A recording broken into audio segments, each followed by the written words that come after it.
In 1955, a candy man at the Iowa State Fair pulled taffy by hand for 16 hours a day and went home with more money than the school teacher down the road. Most people think the 1950s Fairground was just corn dogs and cotton candy. The truth is stranger.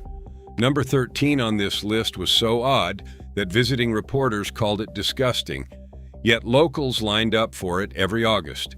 Number 3 was cooked in a copper kettle using a trick that candy companies spent millions trying to copy. And number 1 fed more fairgoers than anything else on the Midway, then vanished almost completely. These 25 foods built the American Fair. Then we paved over them.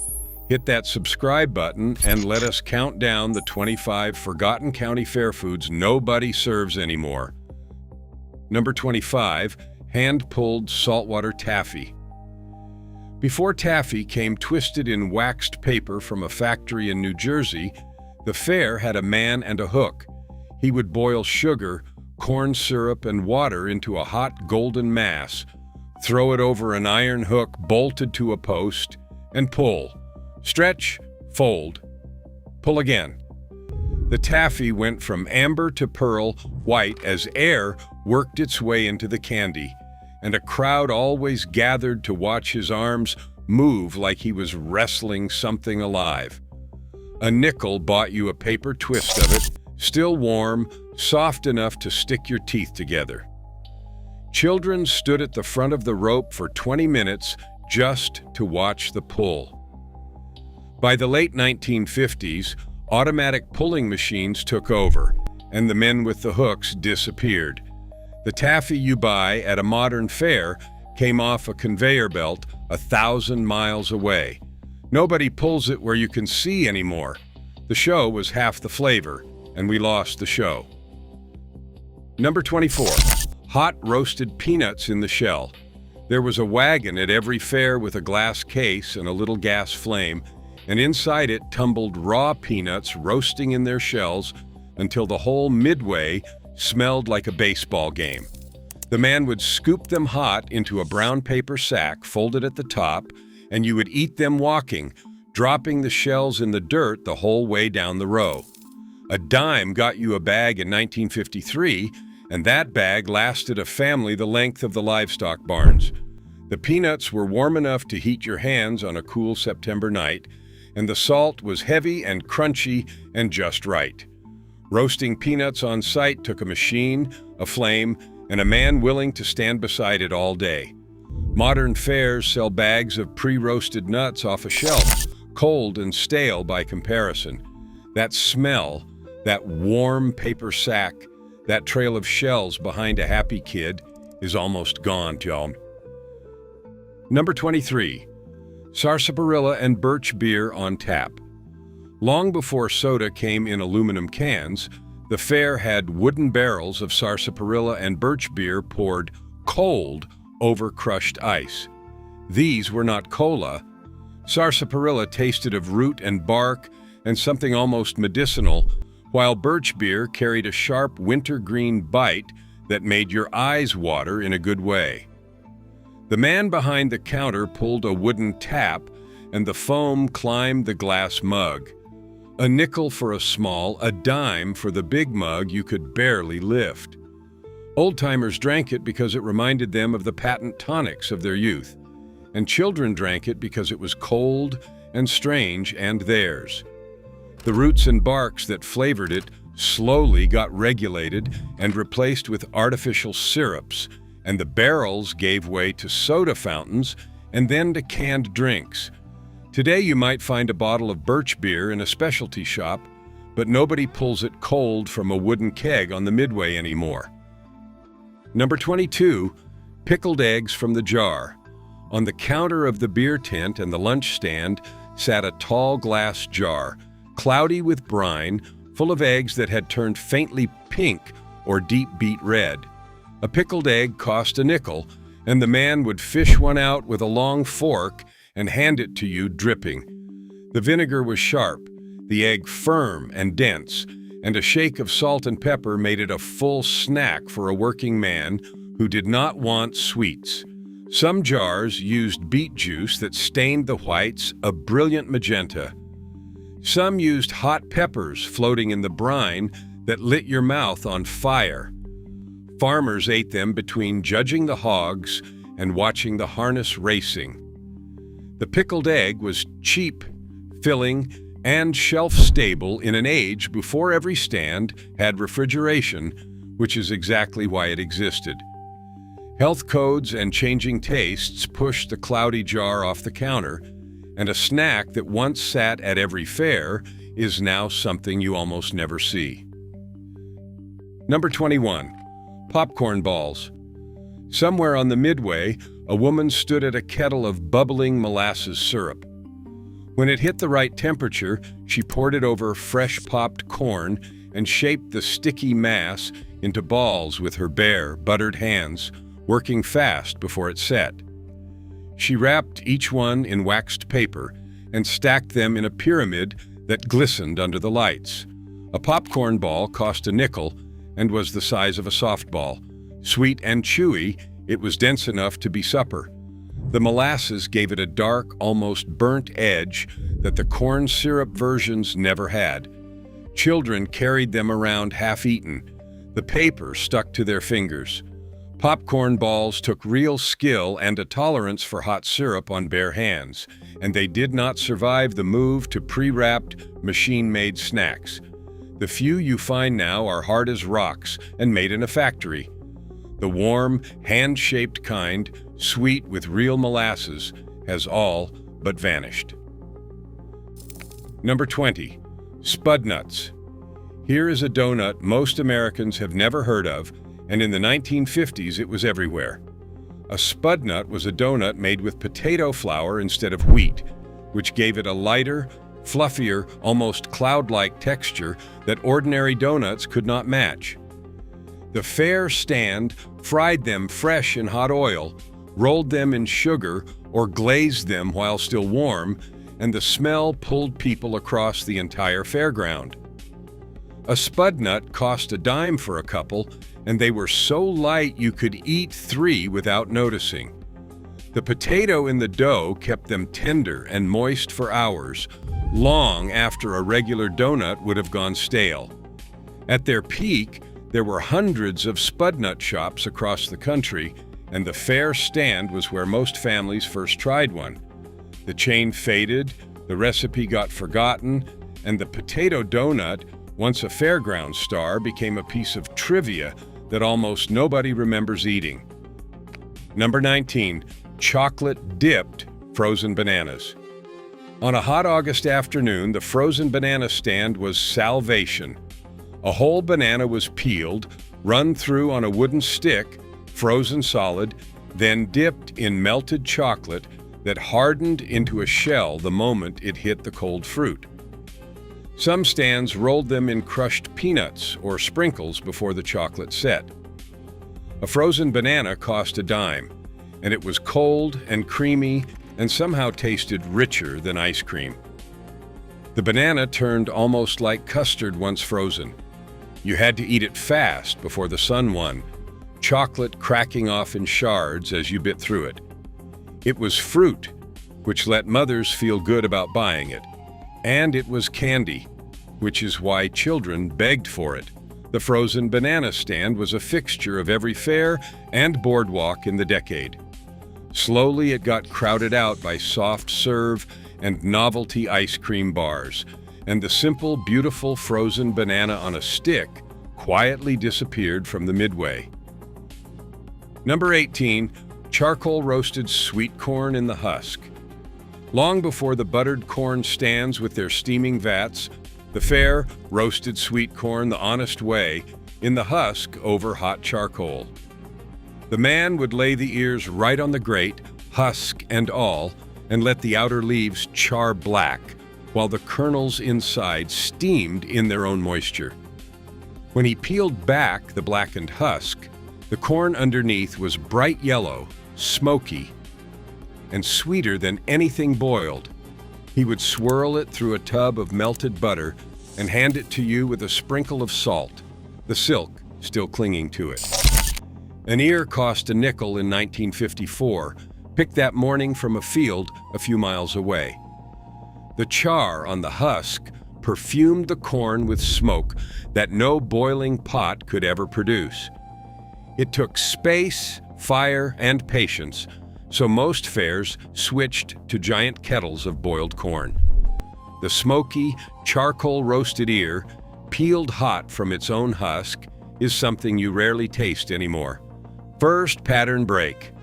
Here is where the truth about the fairground gets interesting. A 1950s county fair was not entertainment.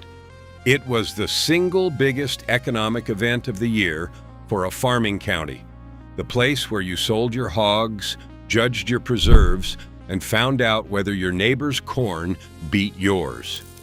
The food stands were run by churches, granges, and 4-H clubs, not corporations. The Methodist ladies ran the pie booth. The volunteer fire department ran the burger stand. The money you spent on a popcorn ball paid for the church roof or the new fire truck. That is why the food tasted like somebody's grandmother made it, because somebody's grandmother did. The recipes were guarded, the booths were inherited, and the cooking was personal in a way that no franchised midway vendor could ever match. When the national concession companies took over the food in the 1960s and 1970s, the fair stopped being a potluck and became a business.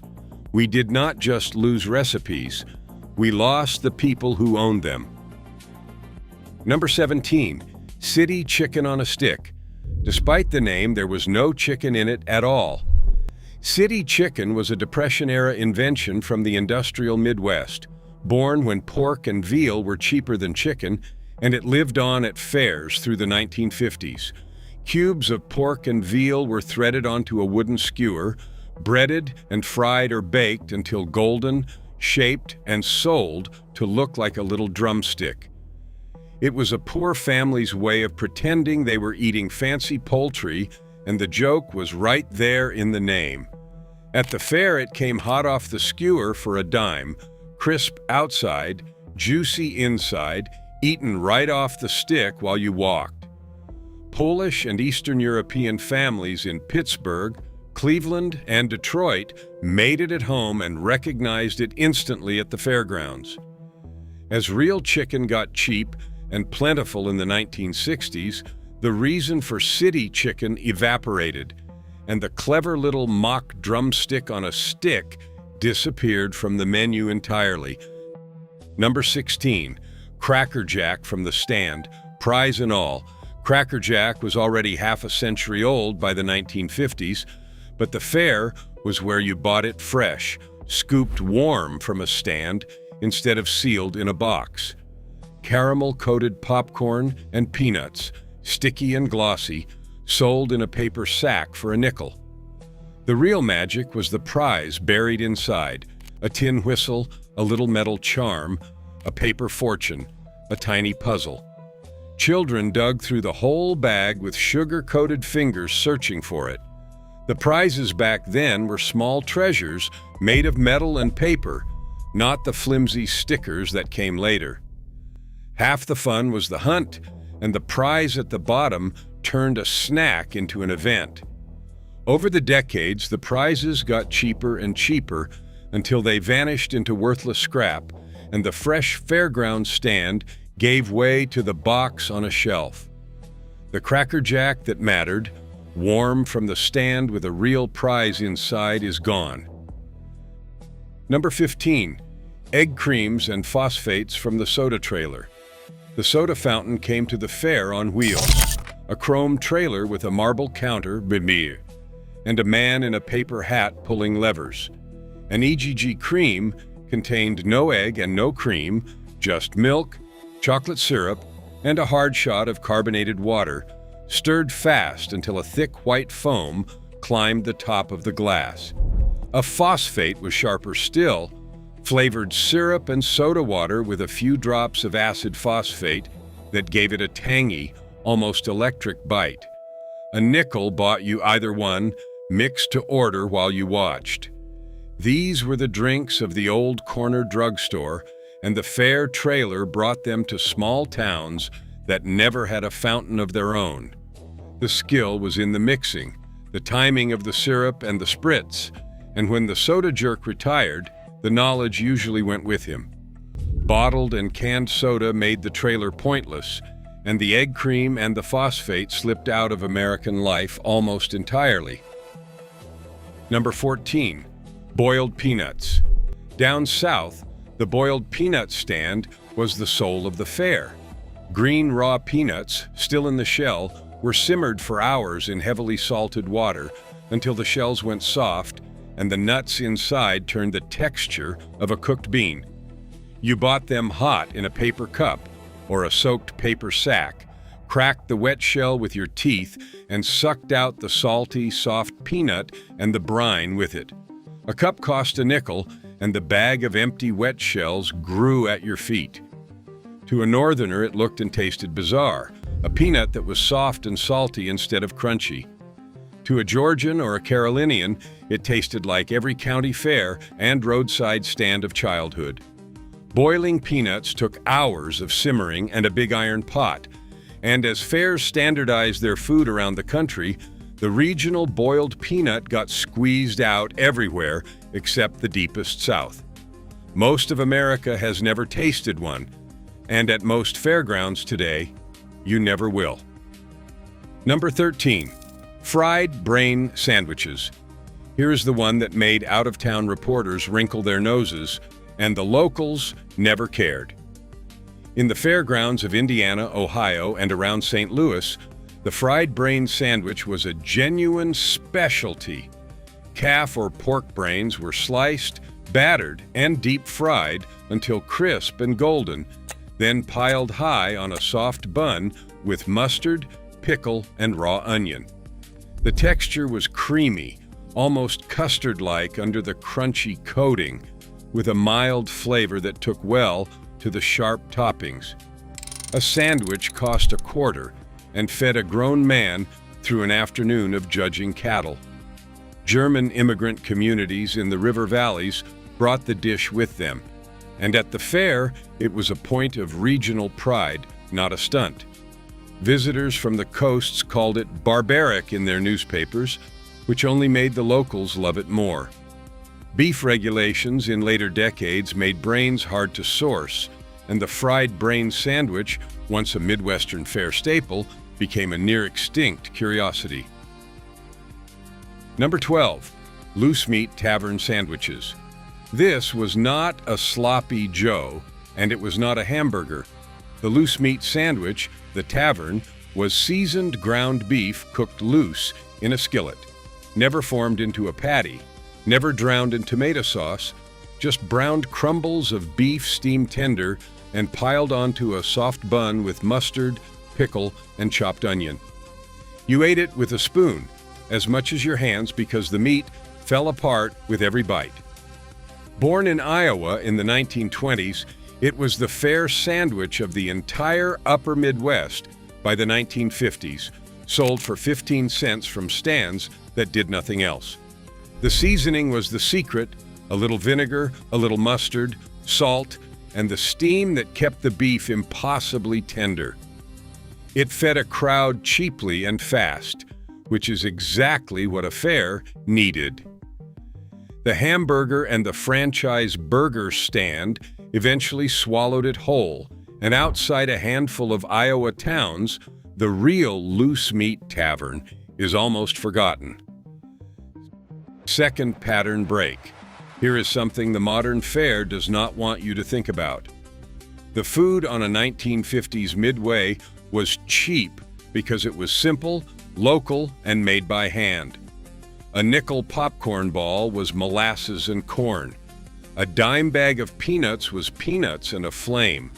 There was no packaging, no shipping, no branding, no franchise fee, no corporate commissary 3 states away. The profit went to the church or the 4-H club, and the price stayed low because there was no middleman to feed. Compare that to today, where a single deep-fried novelty on a stick costs $12, wrapped in 3 layers of packaging, fried in oil that traveled in from a distributor, sold by a national vendor who pays the fare a fee for the spot. The food got more expensive and less nourishing at the same time. We did not get a better fare. We got a more profitable one, and the difference came straight out of the fairgoer's pocket. Number 11, the breaded pork tenderloin sandwich. In the Midwest, this was the king of fair food, and it was magnificent.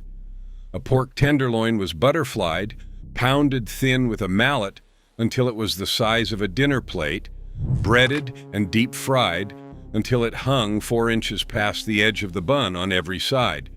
You dressed the tiny bun in the middle with mustard, pickle, and onion, and then you faced the impossible engineering problem of eating something 3 times bigger than the bread holding it. It cost $0.25 in 1956 and could feed 2. The contrast of the crisp, craggy breading against the juicy pork inside was the whole point, and getting the meat thin enough without tearing it was an art. The giant tenderloin survives in Iowa and Indiana, but everywhere else in the country it has vanished, replaced by the generic fried chicken sandwich. Most Americans have never seen a sandwich where the meat dwarfs the bun, and they are missing one of the great fair foods ever made. Number 10, penny candy from the open case. Before candy came sealed in bags, the fair had a penny candy stand with a long glass case and a dozen open jars, and a child with a nickel was a millionaire. Wax bottles filled with sweet syrup that you bit the top off and drank. Candy buttons stuck to a paper strip that you peeled off with your teeth, paper and all. Licorice whips, root beer barrels, whorehound drops, candy cigarettes, and little wax lips you could wear and then chew. The woman behind the counter dropped your choices one by one into a tiny paper sack and counted out the pennies. The whole joy was the choosing, standing on tiptoe deciding how to spend 5 glorious cents across the case. Pre-packaged candy bars and the worry about loose, unwrapped sweets ended the open case, and the penny itself stopped being able to buy anything. The candy stand where a child agonized over a nickel's worth of treasure is one of the most completely vanished things on this entire list. Number 9, maple sugar candy. In the Northeast, the fair meant maple and not just syrup on a plate. Pure maple syrup was boiled down again and again until it crystallized, then poured into molds shaped like little leaves and acorns, where it set into a firm, sandy candy that melted on your tongue and tasted like the concentrated soul of a maple tree. A piece cost a dime, and it was so intensely sweet you could only eat it slowly. Some stands sold maple cream, whipped to a spreadable softness, and some poured hot syrup over crushed ice to make a chewy taffy called sugar on snow. These were the products of the spring sugaring season, brought to the autumn fair as the prize of a whole year's work in the sugar bush. Making real maple candy took enormous amounts of syrup and careful boiling, and as cheaper corn syrup imitations flooded in, the genuine article got rare and expensive. The maple leaf candy that once defined the Northern Fair is now a specialty item most fairgoers never encounter. Number 8, black cows from the root beer barrel. The root beer stand at the fair was often a giant wooden barrel. Sometimes it was an entire building shaped like a barrel, and the root beer came out cold and foamy from a tap. The simple mug was a nickel. The real treat was the black cow, also called a brown cow. Root beer poured over a scoop of vanilla ice cream until the foam rose into a creamy brown cloud, and you ate it with a long spoon while you drank at the same time. A dime got you the float in a heavy frosted mug. The root beer was made from real extract, sassafras, wintergreen, mo, and licorice root, sharper and more complex than the canned stuff. The contrast of the icy, fizzy root beer against the melting sweet cream was perfection on a hot day. Canned soda and the disappearance of the on-site root beer barrel ended the ritual. You can still buy a root beer float, but the foaming barrel, the frosted mug, and the made-on-site root beer are gone. Number 7. Hand-twisted soft pretzels. At the fair stand, a woman would take a rope of dough, flip and cross it into a pretzel knot in a single practiced motion, dip it in a lye or soda bath, salt it heavily, and bake it until it came out mahogany brown and chewy. You ate it hot with a smear of yellow mustard, the outside snapping slightly, the inside soft and warm. A fresh pretzel cost a nickel, and the Pennsylvania Dutch families who ran the stands could twist them faster than you could watch. The bath was the secret, the chemical dip that gave the crust its deep color and its distinctive flavor that no plain bread could match. These were made one at a time, by hand all day long. Frozen, pre-formed pretzels heated in a warming case replaced them, and the hand-twisting, the bath, and the deep, chewy crust all went with the change. The doughy, pale pretzel at the modern fare is a different food entirely from the hand-twisted original. Number 6. Frozen custard. Frozen custard is not ice cream, and in the 1950s, everybody knew the difference. Made with egg yolks and churned slowly with very little air whipped in, frozen custard came out dense, rich, and silky, served fresh and soft from a machine rather than scooped hard from a tub. The fair stand made it in small batches and served it within hours, which is why it tasted so much better than packaged ice cream. A cone cost a dime, and it sat heavy and cold and impossibly creamy, melting slow because there was no air in it to collapse. The egg yolks gave it a custard flavor and a smoothness that ordinary ice cream could never reach. Frozen custard stands were everywhere, from the Midwest to the boardwalks of the East. The rise of cheap, air-pumped soft serve, which was faster and cheaper to make, pushed real frozen custard to the margins, and most fairgoers today have only ever tasted the lighter, lesser imitation. Third, pattern. Break. Here is what nobody says out loud about why these foods disappeared. It was not that they tasted bad, it was that they took a person. A popcorn ball took a woman with burnt fingers. A pretzel took someone who could twist dough in their sleep. A pork tenderloin took an arm strong enough to pound the meat thin. A black cow took a man who knew how to pull root beer without too much foam. Every food on this list required a skilled human being standing at a station doing something with their hands over and over all day.